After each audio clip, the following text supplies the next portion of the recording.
नमस्कार, मैं हूं अमित और आप देख रहे हैं आंखें न्यूज 24। बागेश्वर धाम वाले बाबा धीरेन्द्र शास्त्री का आगमन जल्द ही बिहार की धरती पर होने जा रहा है, जिसको लेकर राजद और जदयू के नेता लगातार बयान दे रहे हैं। वहीं इस मामले में भाजपा नेता विजय सिन्हा ने कहा कि जो बाबाओं का अपमान करेगा उनके मुंह पर जनता कालिख पोतेगी और सनातन धर्म का जो इस तरह अपमान करेंगे उनका भी अपमान होना तय है। वहीं आगे उन्होंने कहा कि बिहार की धरती जनतंत्र और लोकतंत्र की धरती है। इस धरती पर अच्छे विचारधारा की जरूरत है। जो इस विचारधारा को आगे बढ़ाएगा उसी को लोग स्वीकार करेंगे। सुनिए और क्या कुछ कह रहे हैं विजय सिन्हा। सदन के अंदर खुला चुनौती दिया है कि अगर जो जुबान में थोड़ी सी ताकत और थोड़ा सा भी संस्कार है खुल करके, तो आपके पिताजी और चाचा जी जिनको कहते हैं, दोनों ने जो लोकनायक जयप्रकाश नारायण जी के समझ शपथ लिया था कि जाति विहीन समाज और भ्रष्टाचार मुक्त राष्ट्र, तो जो भ्रष्टाचारी है, जो सत्ता के शिखर पर बैठा है, मंत्री रहा है या प्रधान सचिव रहा है या बड़े पद पर, आप उनकी संपत्ति जब आने के पहले वो क्या थे और आज कहां है, कितनी संपत्ति है, उस संपत्ति के ब्यौरा जारी करिए। है हिम्मत, खुल करके बहस करिए और संपत्ति जारी करिए कि सत्ता में आने के बाद लोगों की संपत्ति कितनी बढ़ी। चाहे कोई भी दल का हो, भारतीय जनता पार्टी का ही क्यों न हो, भारतीय जनता पार्टी भ्रष्टाचारी को कतई नहीं स्वीकार करेगा। भारतीय जनता पार्टी आज अगर जो देश के अंदर मोदी जी प्रधानमंत्री बने हैं तो वो महादेव के शिष्य के रूप में अपने लिए कुछ नहीं, सर्वस्व भारत के लिए, और योगी जी मुख्यमंत्री बने हैं तो वो अपने लिए नहीं, वो उत्तर प्रदेश की जनता के लिए। और बिहार के अंदर भी मोदी और जोगी के स्टाइल में जीने वाला व्यक्ति और उस संस्कार से संस्कारित व्यक्ति ही बिहार की सत्ता में परिवर्तन करेगा और बिहार के माहौल को बदलेगा। वाचाल हो जाने से और लोगों को भरमाने से और करनी कथनी एक नहीं रहने वाले लोग कभी बिहार का बदलाव नहीं कर सकता। बिहार का बदलाव जब भी करेगा तो मोदी और जोगी के स्टाइल में चलने वाला व्यक्ति ही करेगा, जो निर्लोभी हो, निष्कलंक हो। को बनाया है। अगर जो धर्म आधारित संविधान नहीं है तो मैं पूछना चाहता हूं तथाकथित धर्मनिरपेक्ष लोगों से कि महात्मा गांधी जी भगवान राम का ही जप क्यों करते थे, क्यों उनकी आराधना और प्रार्थना करते थे। और भगवान राम की आराधना प्रार्थना ही नहीं, संविधान बनाने वाले बाबा भीमराव अंबेडकर से लेके सभी संविधान के निर्माता पूरे देश के भी थे। सभी ने भाग 3 संविधान के भाग 3 पर फंडामेंटल राइट में भगवान राम का, माँ जानकी और लक्ष्मण जी का चित्र क्यों लगाया। भाग 4 पर फंडामेंटल ड्यूटी में भगवान कृष्ण और अर्जुन का चित्र क्यों लगा, भगवान बुद्ध महावीर का चित्र क्यों लगा, गुरु गोविंद सिंह का चित्र क्यों लगा संविधान के भाग में। ये अज्ञानी लोग एक तरफ कहेंगे गांधी जी का हम अनुयायी हैं, संविधान को हम मानते हैं, बाबा भीमराव अंबेडकर को मानते हैं, लेकिन भगवान राम को नहीं मानते हैं। ये दोहरा चरित्र बंद करे, बिहार को लज्जित करना बंद करे। बिहार के अंदर जाति विहीन समाज की कल्पना की गई थी और जाति विहीन समाज की कल्पना हमारे लोकनायक जयप्रकाश नारायण जी ने कहा था। और दोनों नेता जो बने हुए हैं, बड़े भाई छोटे भाई, श्रीमान लालू प्रसाद यादव और श्री नीतीश कुमार जी, खुल करके आवे, बहस करें, बोले कि माननीय लोकनायक जयप्रकाश नारायण के सामने ये लोग शपथ लिए थे कि नहीं कि हम जाति विहीन समाज बनाएंगे, भ्रष्टाचार मुक्त राष्ट्र बनाएंगे।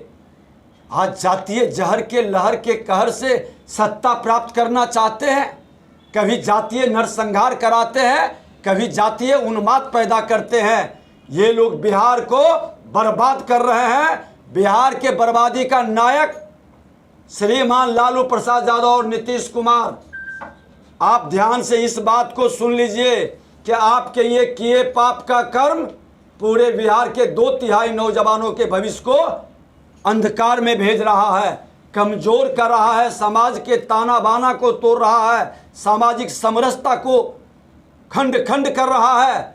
समय रहते हमारी जिम्मेवारी है सभी लोगों की, सभी बिहारी का, कि जो इस धरती पर बिहार के अंदर माँ भारती के धरती पर जन्म लिया है, सभी एक माँ का भाई है, सबका सम्मान सबका उत्थान हमारा ध्येय होना चाहिए।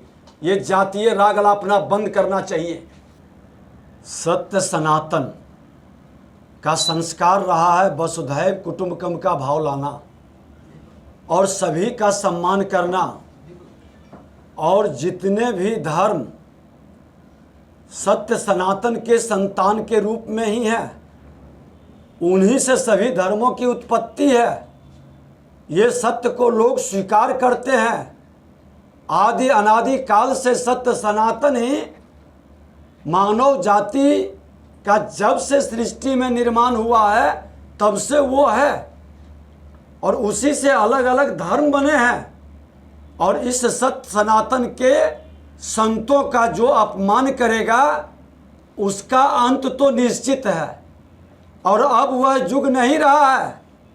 ये 21वीं सदी का भारत है। 21वीं सदी में सत्य सनातन के संतानों को, इनके संतों को अपमानित करने वाले के मुंह में कालिख लगाई जाएगी।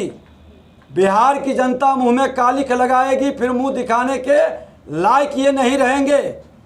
चला गया वो युग तुष्टीकरण की राजनीति का कि अपने हिंदू धर्म को गाली दो तो हम धर्मनिरपेक्ष कहलाएंगे, अपने लोगों को अपमानित करो तो दूसरे लोग मुझे सम्मान करेंगे। ये विकृत मानसिकता त्यागना होगा लोगों को। मैं सभी का सम्मान करता हूं और हमारे धर्मों को, हमारे संतों का अपमान हम कभी स्वीकार नहीं करेंगे। तेजस्वी यादव जी से लोग की उम्मीद थी कि नया एक नौजवान निकल रहा है। सोने के चम्मच लेकर जरूर उन्होंने जन्म लिया, लेकिन उनके माता और पिता दोनों मुख्यमंत्री रहे, दो दो व्यक्ति का अनुभव लेकर के आए हैं, कुछ अच्छा करेंगे बिहार के लिए। लेकिन दुर्भाग्य के साथ कहना पड़ता है कि पहली कैबिनेट की बैठक में मैं 10 लाख लोगों को बहाल करूंगा। क्या हुआ? और आप ये क्या बहाली का झुनझुन्ना बजा रहे हैं?